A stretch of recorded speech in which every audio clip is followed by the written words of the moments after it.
Way, way back when I started interviewing Adventists, there was a young man who moved to my conference, and he was from a different state, didn't know anybody, and had been following Humans of Adventism and reading the stories there. When he got to his new workplace, there was someone that he recognized. Oh. And so I want you to put I don't want you to miss the experience of being a young person with very little money, without knowing somebody in the community, is a very isolating one. Mm. It's a very lonely one, and can be really difficult, and I think can lead to us disconnecting with our church.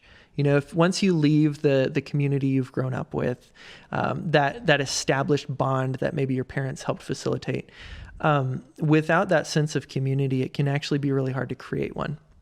So I love this story because he got to his new workplace and he recognized someone, and he immediately remembered reading their story. Wow. And it had been this really deeply personal thing that you wouldn't know about someone when you first meet them. It's going to be awkward for the other person. Like, hey, I know this deep, intimate secret about your life. Hi, and you don't know, by the way, my name's John. I think it was, it has the potential for that, but it just worked out well where that person was known on a deeper level, and from that very first day, my friend had someone to connect with.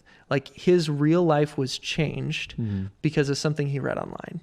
And I think that when it comes to our local churches, if we could share the stories of the people inside, there's the potential for the visitor, for the newcomer, for the guest, for the person who just moved here, to actually have a bond, at least the prologue to a bond, with the people there, where they actually felt a little connected instead of they were just risking it and jumping out into space. I love this idea because it solves one of the biggest problems that I've experienced when I do public evangelism, is that you as the evangelist or as the speaker or maybe even as the pastor, you're always up front, and the focal point is the content from only the pastor or the leader who's on the stage. Yes. And what happens is inevitably the evangelist has to go to the next church, or somewhere down the line the pastor transfers locations, and then there's always a group of people, our pastor's gone, so we're going to go to a different church now. And it speaks to the fact that they weren't actually maybe bonded with the actual community in the way that they could have been. Yes. And it's